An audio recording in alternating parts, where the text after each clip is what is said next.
बदलने की संस्कृति भारतीय जनता पार्टी की बहुत पुरानी है। अभी जब मैं आपसे मिल रहा हूं, उससे पहले मैं एक बिल्डिंग देखता हुआ आ रहा हूं, करीब वाली नहीं, थोड़ा दूर, जहां पर प्रधानमंत्री लोगों का म्यूजियम बना है।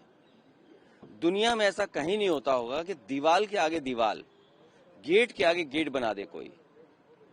और हम लोगों ने तो यहां तक देखा है कि भगवान के आगे अपने नेताओं के नाम लिख रहे हैं। लखनऊ में एकाना स्टेडियम भगवान विष्णु का नाम है, लेकिन जब इन्होंने कोई काम भारतीय जनता पार्टी ने नया नहीं किया तो उसी एकाना का नाम उन्होंने अपने एक पूर्व के प्रधानमंत्री के नाम से कर दिया। और हमारे यहाँ तो मुख्यमंत्री ऐसे रहे हैं कि किसी को अपना नाम लिखवाना हो या नाम बदलवाना हो तो वो एकदम तैयार हैं उसके लिए। तो ये नई चीज देख रहे हैं कि डबल इंजन में अब यूपी के इंजन से दिल्ली वाला इंजन सीख रहा है। अभी तक तो दिल्ली वाले इंजन की नकल यूपी वाला इंजन कर रहा था। अब क्योंकि किसी का हटाया नहीं जा सकता किसी को, तो उसका कद हटाया जा रहा है। तो ये जो डबल इंजन वाली सरकारें हैं, ये दूसरों के काम अपने काम बना रहे हैं। इनके पास नया काम नहीं है। 100 दिन 125, ये कौन सी नई बात हो गई? आप तो कहते हैं कि आपका बजट न जाने कहां पहुंच गया, पर कैपिटा इनकम बहुत है, आपकी इन्वेस्टमेंट बहुत आ रहा है, तो आप दिन क्यों नहीं बढ़ाते हैं? आप कम से कम 200 दिन करिए। खुशी तो तब होती जब आप 200 दिन से ऊपर ले जाते रोजगार और काम देते लोगों को, और फिर आप ऐसे नियम बना देते हैं कि आप उस योजना से बाहर नहीं जा सकते हैं।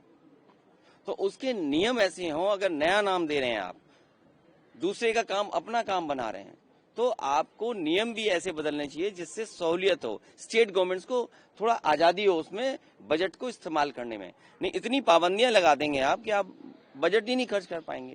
और जहां तक पॉल्यूशन का सवाल है, हर चीज में कंटेमिनेशन है।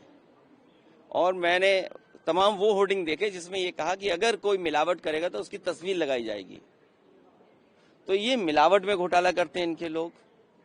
इनके यहाँ तेल में मिलावट है, घी में मिलावट है, जितने भी खाने के सामान है उनसे मिलावट है, खाद दे नहीं पा रहे हैं, हमारी मिट्टी में मिलावट है, जिसको बता रहे थे कि हम सॉइल कार्ड बनाएंगे। आप देखिए कितनी हमारी सॉइल पॉल्यूटेड हो गई, कंटेमिनेशन कहां तक पहुंच गया है। और रिवर्स आप कल्पना नहीं कर सकते, ना इनको डीओ का पता है, ना बीओडी का पता है, ना सीओडी का पता है, और किस पैरामीटर पे ये बात कर रहे हैं।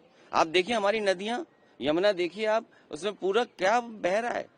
तो ये अंतर्गत कहाँ जा रहा है? खेत में जा रहा है।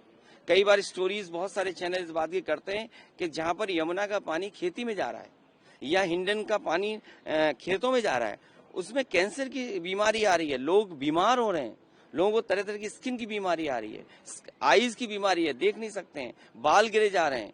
कुछ जगह तो पानी इतना खराब है जहां पर इंडस्ट्रियल फ्लूइड चला गया, इंडस्ट्रियल इफ्लुएंट चला गया, लोगों के दांत गिर गए, हड्डी गल गई।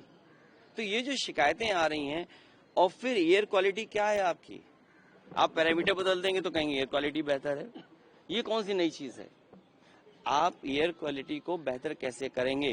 दुनिया के तमाम देश आप देख करके आते हैं, वहाँ AQI क्या है? मुझे लगता है कई बार लोग इसलिए भी बाहर जाते हैं कि बहुत साफ सुथरी हवा मिल जाए जिससे उनके लंग्स साफ हो जाएं, क्लियर हो जाएं।